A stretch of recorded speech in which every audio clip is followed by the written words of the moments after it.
दोस्तों मैं अमित कुमार स्वागत करता हूं आप सभी का। पिछले 12 साल से मैं कॉर्पोरेट ट्रेनर, आज ए मोटिवेशनल स्पीकर कॉर्पोरेट वर्ल्ड में काम कर रहा हूं और मेरे एक्सपीरियंस के हिसाब से मैं आज आपके साथ कुछ बातें शेयर करने के लिए आया हूं। दोस्तों आज हम बात करेंगे कम्युनिकेशन स्किल के बारे में। कम्युनिकेशन स्किल क्या होता है और इसको लेके आप आगे कैसे बढ़ सकते हैं। वीडियो में आगे बढ़ने से पहले मैं एक रिक्वेस्ट करना चाहता हूं, अगर आप मेरे वीडियो में पहली बार आए हैं तो ये चैनल को सब्सक्राइब कीजिए और साइड में जो रेड कलर का बटन है उसको प्रेस कीजिए, जिससे मेरा जो वीडियो बनता है उसका नोटिफिकेशन आपको पहले मिल जाएगा। तो दोस्तों चलिए शुरू करते हैं कम्युनिकेशन के ये दौर को।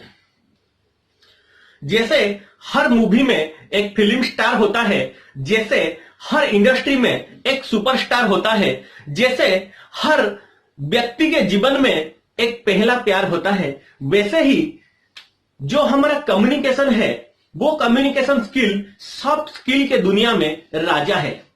वो सॉफ्ट स्किल के दुनिया में किंग कहलाता है, क्योंकि आपके पास अगर कम्युनिकेशन का स्किल नहीं है आप आगे नहीं बढ़ सकते। तो दोस्तों ये जो कम्युनिकेशन है इसको पाने के लिए आपको 2 स्टेज क्रॉस करना पड़ेगा। You have to cross 2 stage to receive a good communication. तो वो 2 स्टेज क्या है? वो है पहला नंबर मीटिंग, दूसरा number rapport building. If you have to communicate, you have to make a meeting with someone and after that you have to make a good repo with him। आप meeting और rapport building के बिना communicate नहीं कर सकते हैं। तो जब हम किसी को मीटिंग के लिए जाते हैं या कोई आता है हमको मीट करने के लिए, तो ऐसा कहा जाता है the first impression is the last impression. शायद ये इसलिए कहा जाता है कि आप वो टाइम में जो टाइम स्पैन है उस टाइम में जो आप इंप्रेशन क्रिएट करते हैं वो व्यक्ति के साथ या जिससे आप मिल रहे हैं उनके साथ, वो उनके दिमाग में एक आपका पिक्चर बना लेता है। वही 2 सेकंड 5 सेकंड के पहला इंप्रेशन से वो समझ जाता है कि ये बंदा कैसा है या ये बंदी कैसी है, जिसको लेके वो उनके साथ आगे बढ़ सकते हैं। तो ये जो इंप्रेशन क्रिएट होता है, ये इंप्रेशन क्रिएट कैसे होती है, चलिए उसके अंदर का लॉजिक को समझते हैं। देखिए जब आप किसी के मिलते हैं वो आपके ऊपर एक इंप्रेशन कैसे बनाता है। पहले तो 1 नंबर में जो बनाता है वो है आपका अपीयरेंस, मतलब आप कैसे दिखते हैं। देखिए आपका बॉडी जैसा भी हो, आपका गेस्चर जैसा भी हो, आप काले हैं, मोटे हैं, पतले हैं, गोरे हैं, उससे कुछ फर्क नहीं पड़ता है। जो भगवान ने दिया है हम उसको बदल नहीं सकते, लेकिन जो हमारे हाथ में है उसको हम बदल सकते हैं। तो पहले वो देखता है कि आपका पहनावा कैसा है, आप कैसे खुद को रिप्रेजेंट कर रहे हैं। आप अगर कोई पुलिस को मिलने जाते हैं तो आपके दिमाग में रहता है कि उनके पास पुलिस का ही ड्रेस हो, आप उनको डॉक्टर के ड्रेस में देखना नहीं चाहेंगे। आप अगर कोई बिजनेसमैन को देखने जा रहे हैं तो आप उसको बरमुंडा में देखना नहीं चाहेंगे।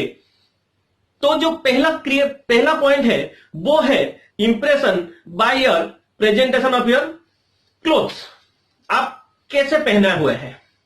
दूसरा पॉइंट है आपका फीलिंग्स। आप बोलेंगे कि कम्युनिकेशन में फीलिंग्स का क्या रोल है। देखिए कम्युनिकेशन में फीलिंग्स का एक बहुत बड़ा रोल है। अगर आप माइंडली सोच रहे हैं कि मैं उससे क्या कम्युनिकेट करूंगा, फॉर एग्जांपल मैं आपको बोलता हूं कि एक डायलॉग है, अगर मैं क्यों ये डायलॉग सब बोलता हूं, जिससे क्या होगा, थोड़ा रिलैक्स हो जाएगा, कन्वर्सेशन थोड़ा रिलैक्स हो जाएगा। देखिए अगर मैं बोलूंगा बड़े बड़े देशों में ऐसे छोटी छोटी बातें होती रहती है सेनोरिटा, शाहरुख खान का ये जो डायलॉग है ये आपको याद रहेगा। लेकिन अगर मैं इसको बोलूंगा बड़े बड़े देशों में ऐसे छोटी छोटी बात होती रहती है सेनोरिटा, देखिए जो 2 अपीयरेंस मैंने आपको दिखाया उसमें 2 फीलिंग्स है। एक जो फीलिंग्स है वो है मैं कॉन्फिडेंट हूं, मैं आपसे मिलने के लिए इतना कॉन्फिडेंट हूं कि मुझ में कोई डर नहीं है। लेकिन दूसरा वाला जो अपीयरेंस है उसमें मैं माइंडली स्ट्रांग नहीं हूं, मैं अंदर से डरा हुआ हूं कि क्या होगा क्या नहीं होगा, मैं कॉन्फिडेंट नहीं हूं। तो वो केस में आपको सामने वाला 2 सेकंड में जज कर लेगा कि ये इंप्रेशन अच्छा रहेगा या ये इंप्रेशन बुरा रहेगा। तो ये आपको डिसाइड करना है। तो पहला पॉइंट था आपका गेस्चर, सेकंड पॉइंट है फीलिंग्स, थर्ड पॉइंट में आते हैं वो है आपका टोनिंग।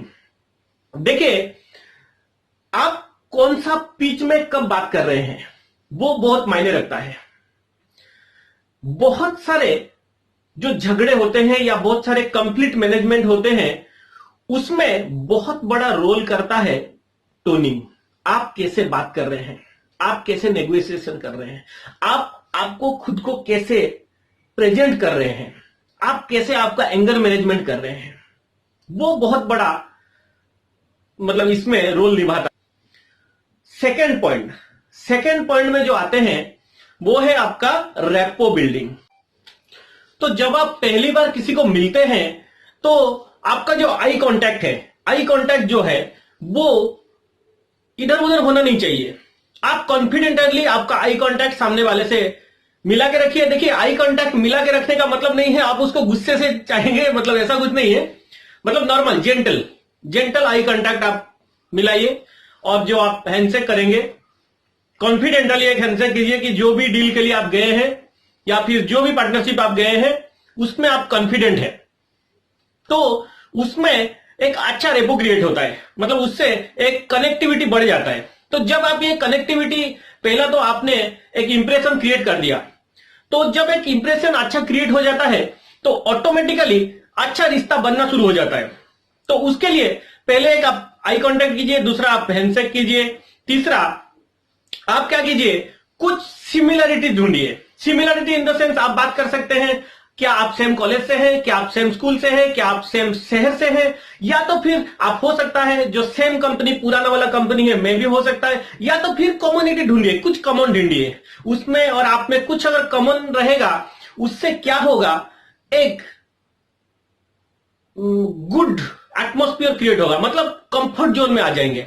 अगर उसको पता चला कि वो आपके घर के पास है या फिर आपका सेम स्कूल में आया है या फिर आपका सीनियर है या फिर जूनियर है कॉलेज में, स्कूल में या फिर कहीं भी, अगर वो एक कंफर्ट जोन में आ गए तो फिर क्या होगा ना, जो आपका कम्युनिकेशन होगा वो थोड़ा अच्छा हो जाएगा, रिलैक्स हो जाएगा, जिससे आप खुल के बात कर सकते हैं। तो आप देखिए, पहले कुछ कॉमन चीज ढूंढिए। If it is related to his life it is better, if it is not then don't worry। और एक चीज पे जो आपको ध्यान देना होगा वो है एप्रिशिएट।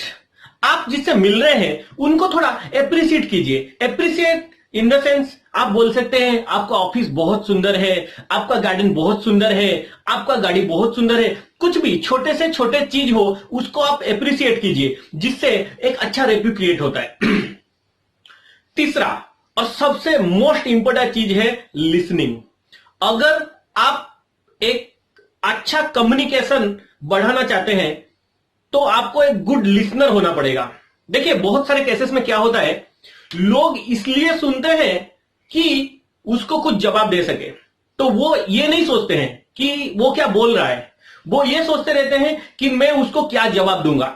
तो उसमें क्या होता है, वो जो बोल रहे हैं उससे हमारा ध्यान चला जाता है और हम कुछ अलग बोल देते हैं। फॉर एग्जाम्पल मैं एक बात बोलता हूं, समझ लीजिए आप कल गए हुए थे सिप्रा मॉल में, तो आपने उसको बोला, आपके सामने वालों को बोला कि मैं सिप्रा मॉल में गया था और मैंने 2 ड्रेस खरीदा।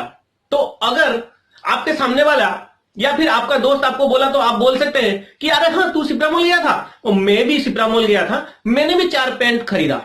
तो उससे उसके अटेंशन स्पैम अलग डाइवर्ट हो जाता है, क्योंकि वो ये सुनना नहीं चाहता है कि आपने क्या खरीदा, वो बताना चाहता है कि उसने 2 खरीदा। अगर आप उसको बोलेंगे अच्छा वो कौन सा कलर का था, तो उसका इंटरेस्ट जनरेट होगा।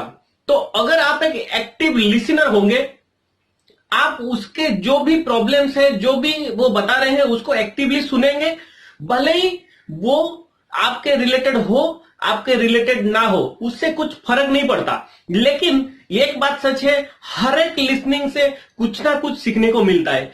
दोस्तों, तो ये कुछ सिंपल टेक्निक्स था जिससे आप आपका कम्युनिकेशन स्किल को बढ़ा सकते हैं। बी कॉन्फिडेंट, हमारे साथ जुड़े रहिए और ऐसे अच्छे अच्छे वीडियो देखने के लिए नीचे कमेंट कीजिए, जिससे हम आपको अच्छे अच्छे वीडियो प्रोवाइड कर सकते हैं।